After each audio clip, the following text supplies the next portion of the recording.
नमस्कार, बहुत स्वागत है आपका। पद्म पुराण खंड 1 अध्याय 10 शुरू हो रहा है। भीष्म जी ने कहा, भगवान, अब मैं पितरों के उत्तम वंश का वर्णन सुनना चाहता हूँ।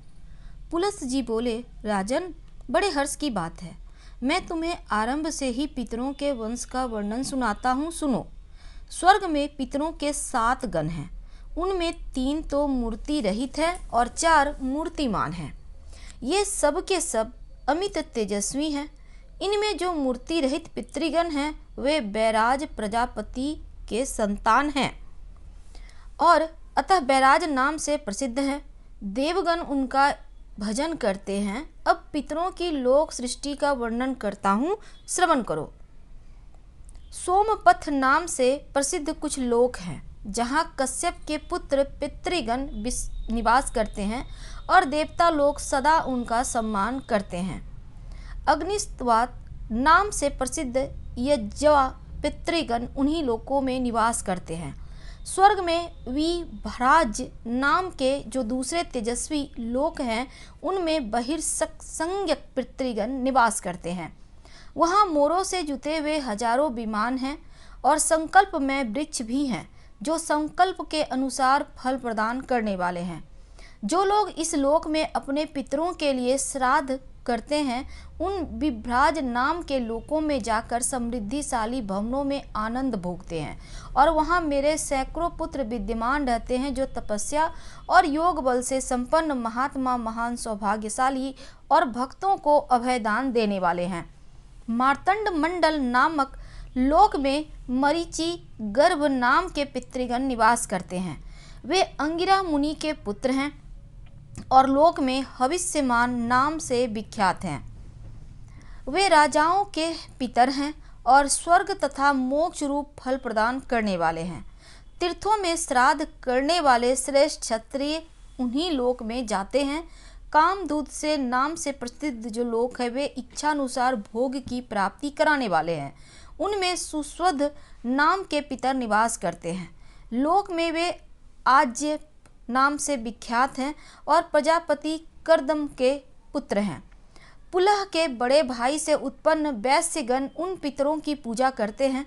श्राद्ध करने वाले पुरुष उस लोक में पहुँचने पर एक ही साथ हजारों जन्मों के परिचित माता, भाई, पिता, सास, मित्र, संबंधी, बंधुओं के दर्शन करते हैं। इस प्रकार पितरों के 3 गण बताए गए हैं। अब चौथे गण का वर्णन करता हूँ। ब्रह्मलोक के ऊपर मानस नाम के लोक स्थित हैं जहाँ सोमप नाम से प्रसिद्ध सनातन पितरों का निवास है। वे सब के सब धर्म में स्वरूप धारण करने वाले और ब्रह्मा जी से भी श्रेष्ठ हैं। स्वधा से उनकी उत्पत्ति हुई है। वे योगी हैं, अतः ब्रह्म भाव से प्राप्त होकर सृष्टि आदि करके सब इस समय मान सरोवर स्थित हैं। इन पितरों की कन्या नर्मदा नाम की नदी है जो अपने जल से समस्त प्राणियों को पवित्र करती हुई पश्चिम समुद्र में जा मिलती है। उन सोमप नाम वाले पितरों से ही संपूर्ण प्रजा सृष्टि का विस्तार हुआ है। ऐसा जानकर मनुष्य सदा धर्म भाव से उनका श्राद्ध करते हैं। उन्हीं के प्रसाद से योग का विस्तार होता है। आदि सृष्टि के समय इस प्रकार पितरों का श्राद्ध प्रचलित हुआ। श्राद्ध में सब उनके लिए चांदी के पात्र अथवा चांदी से युक्त पात्र का उपयोग होना चाहिए। स्वधा शब्द के उच्चारण पूर्वक पितरों के उद्देश्य से किया हुआ श्राद्ध दान पितरों को सर्वदा संतुष्ट करता है। विद्वान पुरुषों को चाहिए कि वे अग्निहोत्री एवं सोमपा ब्राह्मणों के द्वारा अग्नि में हवन कराकर पितरों को तृप्त करें। अग्नि के अभाव में ब्राह्मण के हाथ में अथवा जल में या शिवजी के स्थान के समीप पितरों के निमित्त दान कर रहे ये ही पितरों के लिए निर्मल स्थान है। पितृकाय दक्षिण दिशा उत्तम मानी गई है। यज्ञोपवीत को अपस्व अर्थात दाहिने कंधे पर करके किया हुआ तर्पण, तिलदान और शोभा के उच्चारण पूर्वक किया हुआ श्राद्ध ये सदा पितरों को तृप्त करते हैं। कुछ उड़द, साठी धान का चावल, गाय का दूध, मधु, गाय का घी, सांवा, अगहन की चावल, जौ, तीना का चावल, मूंग, गन्ना और सफ़ेद फूल ये सब वस्तुएं पितरों को सदा प्रिय है। अब ऐसे पदार्थ बताता हूँ जो श्राद्ध में सर्वदा वर्जित है। मसूर, सन, मटर, राजमास, कुल्थी, कमल, बिल्व, मदार, धतूरा, पारी भद्राट, रूसक, भेड़ बकरी का दूध, कोदो, दारवट, कैथ, महुआ, अलसी, ये सब निषिद्ध हैं। अपनी उन्नति चाहने वाले पुरुषों को श्राद्ध में इन वस्तुओं का उपयोग कभी नहीं करना चाहिए। जो भक्ति भाव से पितरों को प्रसन्न करता है उसे पितर भी संतुष्ट करते हैं। वे पुष्टि, आरोग्य, संतान एवं स्वर्ग प्रदान करते हैं। पितृ कार्य देव कार्य से भी बढ़कर है। अतः देवताओं को तृप्त करने से पहले पितरों को ही संतुष्ट करना श्रेष्ठ माना गया है। कारण पितृगण शीघ्र ही प्रसन्न हो जाते हैं, सदा प्रिय वचन बोलते हैं, भक्तों पर प्रेम रखते हैं और उन्हें सुख देते हैं। पितर पर्वों के देवता हैं, अर्थात प्रत्येक पर्व पर पितरों का पूजन करना उचित है। हविष्य संज्ञक पितरों के अधिपति सूर्यदेव ही श्राद्ध के देवता माने गए हैं। भीष्म जी ने कहा, ब्रह्मवेत्ताओं में श्रेष्ठ पुलस्त जी, आपके मुंह से यह सारा विषय सुनकर मेरी इसमें बड़ी भक्ति हो गई। अतः अब मुझे समय विधि स्वरूप बतलाइए। कैसे ब्राह्मणों को भोजन कराना चाहिए, किन किन को छोड़ना चाहिए और दिया हुआ अन्न पितरों के पास कैसे पहुंचता है, किस विधि से करना उचित है, किस तरह उन पितरों को तृप्त करता है। पुलस्त जी बोले, राजन, अन्न और जल से अथवा दूध एवं फल मूल आदि से पितर देवों को संतुष्ट करते हुए प्रतिदिन श्राद्ध करना चाहिए। श्राद्ध 3 प्रकार का होता है, नित्य, नैमित्तिक और काम्य। पहले नित्य श्राद्ध का वर्णन करता हूँ। उसमें अर्घ्य और आवाहन की क्रिया नहीं होती, उसे सदैव अदैव समझना चाहिए। उसमें विश्व देवों का भाग नहीं दिया जाता। पर्व के दिन जो श्राद्ध किया जाता उसे पार्वन कहते हैं। पार्वन श्राद्ध में जो ब्राह्मण निमंत्रित करने योग्य हैं उनका वर्णन करता हूँ, श्रवण करो। जो पंचाग्नि का सेवन करने वाला स्नातक, त्रिसौपर्ण, वेद के व्याकरण आदि 6 अंगों का ज्ञाता, श्रोत्री का पुत्र, वेद के विधि वाक्यों का विशेषज्ञ, सर्वज्ञ, सब विषयों का ज्ञाता, वेद का स्वाध्यायी, मंत्र जपने वाला, ज्ञानवान, त्रिनाचिकेत, त्रिमधुरे, अन्य शास्त्रों में भी परिनिष्ठित, पुराणों का विद्वान, स्वाध्यायशील, ब्राह्मण भक्त, पिता की सेवा करने वाला, सूर्य देवता का भक्त, वैष्णव, ब्रह्मवेत्ता, योग शास्त्र का ज्ञाता, शांत, आत्मज्ञ, अत्यंत शीलवान तथा शिव भक्ति परायण हो, ऐसे ब्राह्मण आर्ध में निमंत्रण पाने के अधिकारी हैं। ऐसे ब्राह्मणों को यत्नपूर्वक श्राद्ध में भोजन कराना चाहिए। अब जो लोग श्राद्ध में वर्जनीय हैं उनका वर्णन सुनो।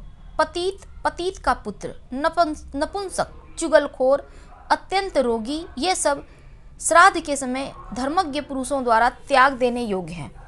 श्राद्ध के पहले दिन अथवा श्राद्ध के ही दिन विनयशील ब्राह्मणों को निमंत्रित करें।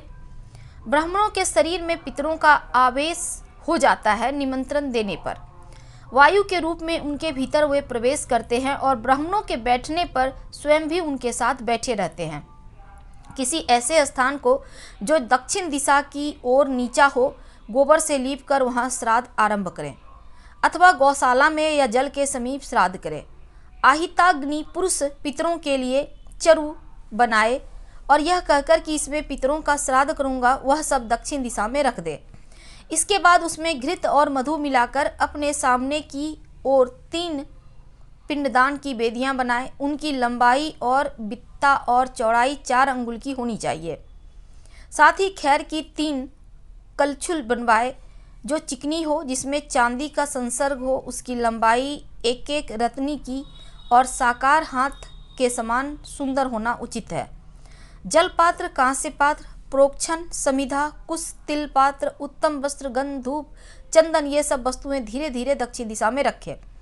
उस समय जनेऊ दाहिने कंधे पर होना चाहिए। इस प्रकार सब सामान एकत्रित करके घर के पूर्व गोबर से लीपी हुई भूमि पर गोमूत्र से मंडप बनवाए और अक्षत तथा फूल सहित जल लेकर जनेऊ को क्रमशः बाएं एवं दाहिने कंधे पर छोड़कर ब्राह्मणों के पैर धोए, बारंबार उन्हें प्रणाम करे। तदंतर विधि पूर्वक आचमन कराकर उन्हें बिठाए। वे दर्भयुक्त आसनों पर बिठावे और उनसे मंत्रोच्चारण करावे। समर्थशाली पुरुष भी देव कार्य में 2 और पितृ कार्य में 3 ब्राह्मणों को ही भोजन कराए अथवा दोनों श्राद्धों में एक एक ब्राह्मण ही जिमाए। विद्वान पुरुषों को श्राद्ध में अधिक विस्तार नहीं करना चाहिए। पहले विश्व देव संबंधी और फिर पितृ संबंधी विद्वान ब्राह्मणों की अर्घ्य आदि से विधिवत पूजा करे, उनकी आज्ञा लेकर अग्नि में यथाविधि हवन करे। विद्वान पुरुष गृह सूत्र में बताई हुई विधि के अनुसार घृतयुक्त चरु का अग्नि और सोम की तृप्ति के उद्देश्य से समय पर हवन करे। इस प्रकार देवताओं की तृप्ति करके वह श्राद्ध करता श्रेष्ठ ब्राह्मण साक्षात अग्नि का स्वरूप माना जाता है। देवताओं के उद्देश्य से किया जाने वाला हवन आदि प्रत्येक कार्य जनेऊ को बाएं कंधे पर रखकर ही करना चाहिए। इसके बाद पितरों के निमित्त करने वाले पर्युक्षण आदि सारा कार्य पुरुष को जनेऊ को दाएं कंधे पर करके अपसभ्य भाव से करना उचित है। संकल्प के समय जल पात्र में रखे हुए जल को बाएं हाथ की सहायता से दाहिने हाथ में ढाल लेनी चाहिए। इस तरह से विस्तार से बताया गया है पद्म पुराण में कि पितर कौन होते हैं, पितरों को किस तरह से आप प्रसन्न करें और उनको तृप्त कराकर किस तरह दान करें। तो इसके बाद अंत में बलि वैश्चदेव करना चाहिए। तदंतर अपने बंधु बांधव के साथ पितरों द्वारा सेवित प्रसाद स्वरूप अन्न भोजन करे। यजमान तथा श्राद्ध भोजी ब्राह्मण दोनों को उचित है कि दोबारा भोजन ना करे, राह ना चले, मैथुन ना करे। उस दिन स्वाध्याय, कलह, दिन में शयन, इन सभी चीज़ों को त्याग दे। इस विधि से किया हुआ श्राद्ध धर्म अर्थ काम तीनों की सिद्धि करने वाला है। कन्या, कुंभ और वृषभ राशि पर सूर्य के रहते कृष्ण पक्ष में प्रतिदिन श्राद्ध करना चाहिए। जहाँ जहाँ सपिंडीकरण रूप श्राद्ध करना हो वहाँ अग्निहोत्र करने वाले पुरुष को सदा इसी विधि से करना चाहिए। अब मैं ब्रह्मा जी के बताए हुए साधारण श्राद्ध का वर्णन करूँगा जो भोग और मोक्ष रूप फल प्रदान करने वाला है। उत्तरायण दक्षिणायन के प्रारंभ के दिन विषुव नामक योग तुला और मेष की संक्रांति में, जबकि दिन और रात बराबर होते हैं। प्रत्येक अमावस्या को प्रति संक्रांति के दिन अष्ट का पौष मास, माघ मास, फाल्गुन मास तथा आश्विन मास के कृष्ण पक्ष की अष्टमी तिथि में पूर्णिमा को आद्रा, मया और रोहिणी नक्षत्र योग्य उत्तम पदार्थ और सुपात्र ब्राह्मण के प्राप्त होने पर व्यतिपात, वृष्टि और वैधृति योग के दिन, वैशाख की तृतीया को, कार्तिक की नौमी को, माघ की पूर्णिमा को, भाद्रपद की त्रयोदशी तिथि को भी श्राद्ध का अनुष्ठान करना चाहिए। ये सभी तिथियां युगादि कहलाती हैं। ये पितरों का उपकार करने वाली है। इसी प्रकार मनवंतर आदि तिथियों में भी विद्वान पुरुष श्राद्ध का अनुष्ठान करें। आश्विन शुक्ल नवमी, कार्तिक शुक्ल द्वादशी, चैत्र और भाद्रपद की शुक्ल तृतीया, फाल्गुन की अमावस्या, पौष की शुक्ल एकादशी, आषाढ़ शुक्ल दशमी, माघ शुक्ल सप्तमी, श्रावण कृष्ण अष्टमी, आषाढ़, कार्तिक, फाल्गुन और ज्येष्ठ माह की पूर्णिमा, इन तिथियों को मनवंतर आदि कहते हैं। ये दिए हुए दान को अक्षय कर देने वाली तिथियां हैं।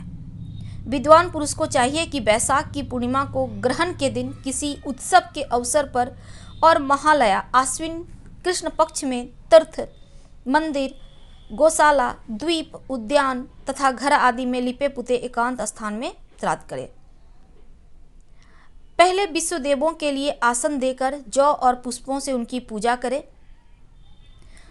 और इसके बाद विश्व देवों के दो आसन होते हैं। एक पर पिता महादिसंबंधी विश्व देवों का आह्वान होता है, दूसरे पर माता महादिसंबंधी विश्व देवों का। उनके लिए 2 अर्घ्यपात्र जौ जल आदि से भरे।